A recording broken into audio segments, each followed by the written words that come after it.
Avoid these 10 toxic behaviors before they ruin your marriage. No one walks into a marriage hoping it will slowly fall apart. We all begin with love, dreams, and the belief that this person will be our forever. But sometimes, the slow erosion doesn't come from a single catastrophic event, it comes from small habits. Repeated day after day, that chip away at trust, closeness, and warmth. What makes it more painful is that we often don't realize we're hurting each other until the distance is wide and the silence is heavy. This talk isn't about blame, it's about awareness.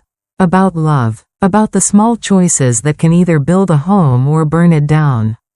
If you're ready to choose connection over conflict, and if you want to make sure you're not unknowingly pushing your partner away, then let's talk about 10 toxic behaviors that may seem small, but left unchecked, they ruin even the most loving relationships.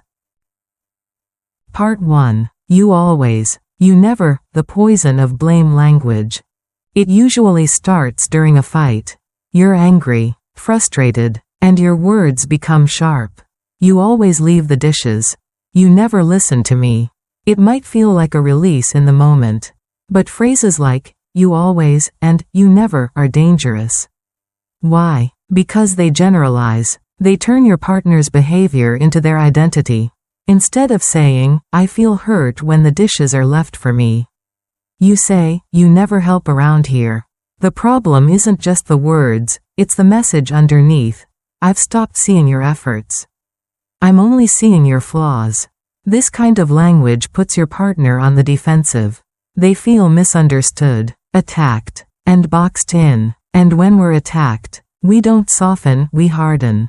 We fight back. We shut down. Take Claire and Mark. For example, Claire would say, you never plan anything special, and Mark, instead of understanding, would feel criticized and withdraw. Over time, they stopped making memories, all because words became weapons. The solution? Shift to language that expresses your needs without blaming. Say, I miss the times when we used to plan little surprises for each other. Instead of, you never care anymore. Speak from the heart, not the courtroom. Part 2. The silent treatment, when silence becomes a weapon. There's a difference between taking space to cool off and using silence as punishment.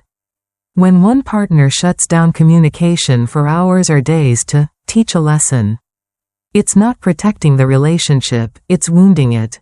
Silence becomes a wall, and behind that wall is a partner who feels invisible.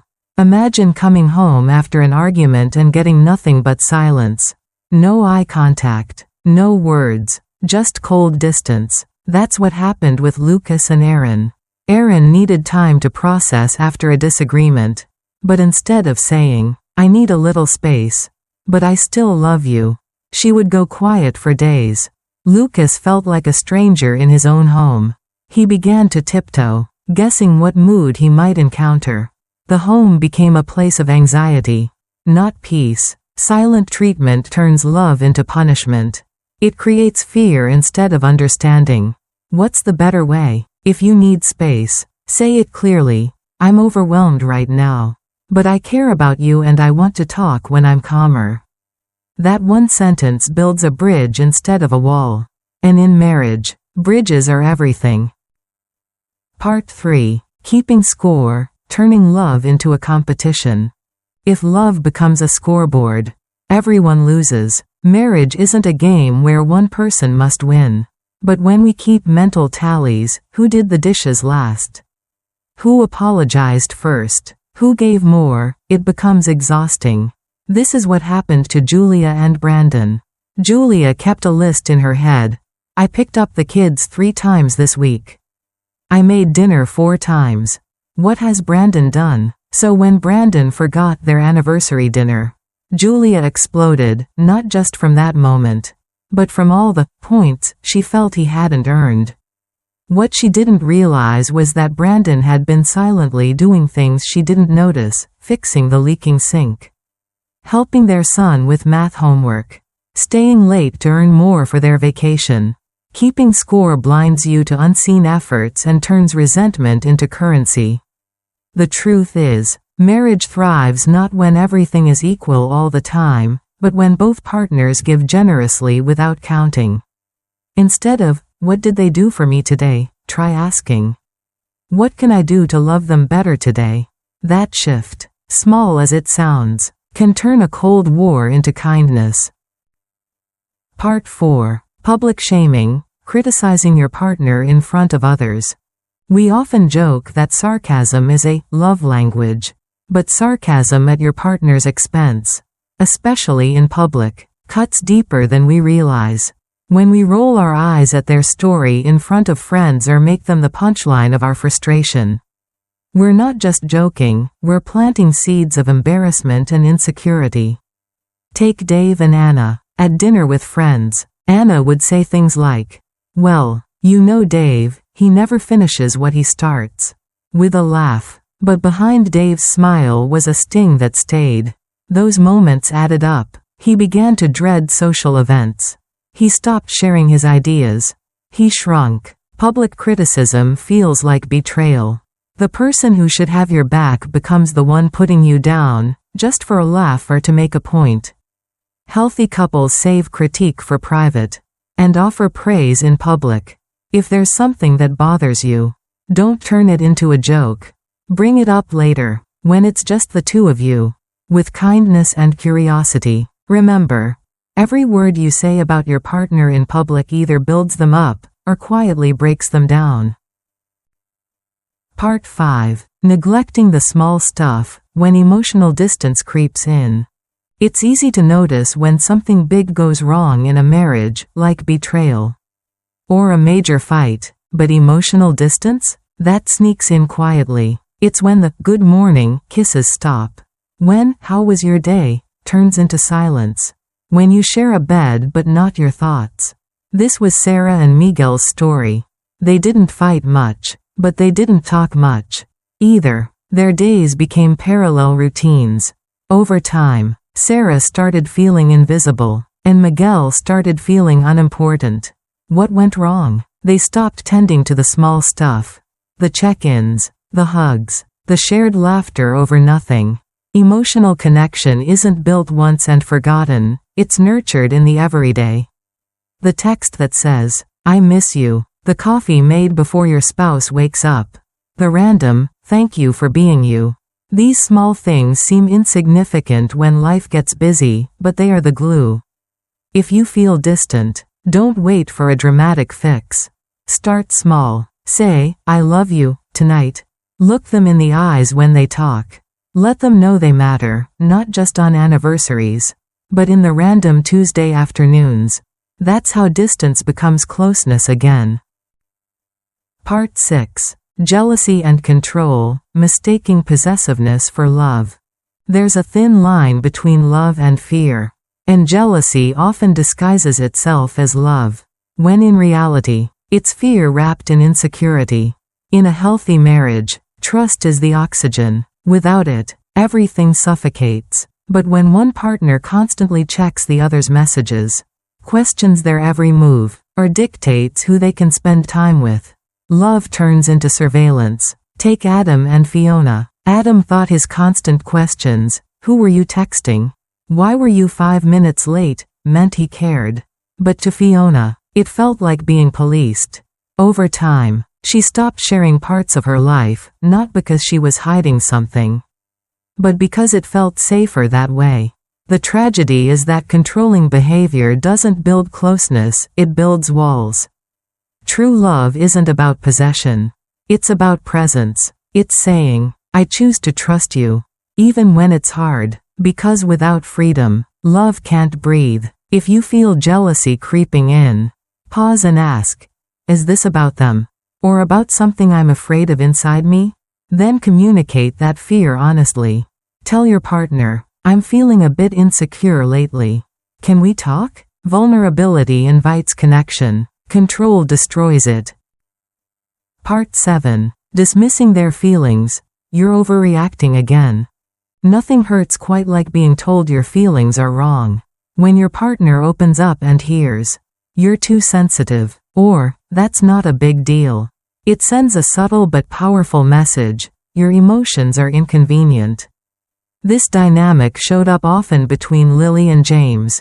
Whenever Lily expressed that something made her feel hurt or lonely, James would respond with logic, not empathy. "Well, that's not what I meant. So you shouldn't be upset." What he didn't realize was that he was teaching Lily to keep her pain quiet. She eventually stopped sharing. Their conversations became surface level, safe but empty. The truth is, your partner's feelings don't have to make sense to you in order to matter. You don't have to agree in order to validate. You just need to listen. To say, "I hear you, that sounds painful." That one sentence can turn an argument into a moment of healing. So next time your partner opens up, don't correct, connect. Honor their courage to feel. And remember, love grows in the soil of empathy.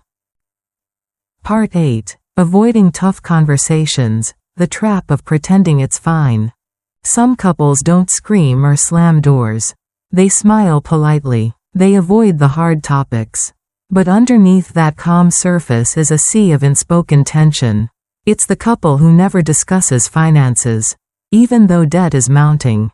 Or the couple who avoids talking about intimacy, parenting styles, or unmet needs, because it feels too uncomfortable. That was the case with Nora and Eli. They avoided confrontation so often that their marriage became a polite coexistence. Nothing exploded, but nothing connected either. What they didn't realize is that avoidance is a slow leak. It drains the emotional tank drop by drop. Hard conversations are hard for a reason. They reveal wounds. They challenge habits. But they also lead to breakthroughs, if handled with care. So how do you begin? Choose a calm time. Say something like, "There's something I've been afraid to bring up, but I want us to be stronger because of it." Invite dialogue, not debate. Listen as much as you speak. Remember, love isn't proven in perfect agreement. It's proven in the willingness to work through the messy stuff together. Part 9. Comparing your marriage to others. The Instagram illusion. We live in a world where people post curated moments of perfection, the anniversary trips, the smiling date nights, the surprise gifts, and it's easy to look at your own relationship, which may feel messy or mundane, and think, why can't we be like them? This quiet comparison can become corrosive. You start resenting your partner for not being more romantic, more ambitious, more like someone else's spouse. That's what happened to Theo and Mia.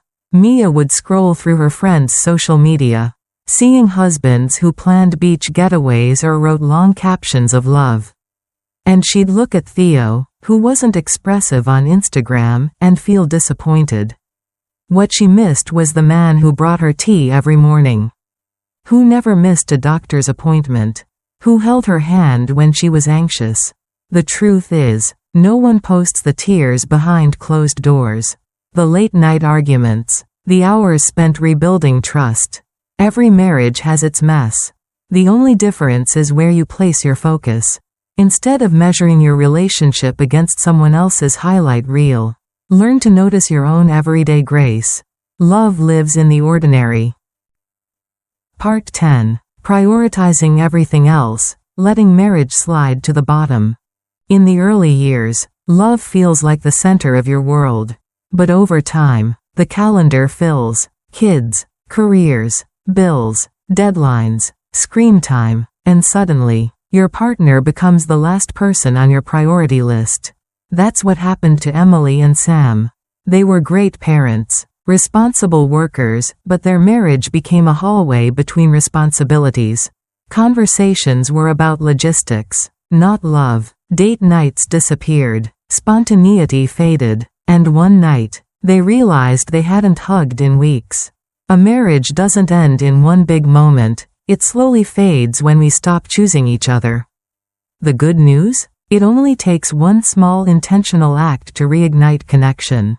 A walk after dinner, just because, note. A few minutes of uninterrupted conversation at bedtime. Marriage needs intentionality, not perfection. It's not about grand romantic gestures. It's about showing up, every day, especially when life feels too full. Because when the kids grow up, when the career slows down, what's left is the person beside you. Tend to that relationship now, before time makes strangers out of soulmates. Conclusion. The truth is, no marriage is perfect. We all fall into bad habits. We all have moments of distance, defensiveness, or forgetfulness, but it's not about never getting it wrong. It's about noticing when you do, and choosing to do better. Love isn't a feeling that magically lasts. It's a daily decision, a practice, a choice to repair instead of retreat, to lean in instead of shutting down, to listen, even when it's hard. And if you've recognized yourself in any of these patterns, that's not a reason for shame, it's an invitation for change. One small change, one honest conversation, one heartfelt apology, one act of tenderness, can shift the whole story. Your marriage doesn't need perfection. It just needs two people who are willing to show up, again and again, with open hearts. And that is how love survives. If you found this video meaningful, please don't forget to like and subscribe to our channel. If you're facing unresolved challenges in your own marriage, we invite you to share your story in the comments below. We read every message, and we hope our words of encouragement will give you the strength to keep going. Even on the hardest days, we're here with you, and we look forward to seeing you again in the next episode.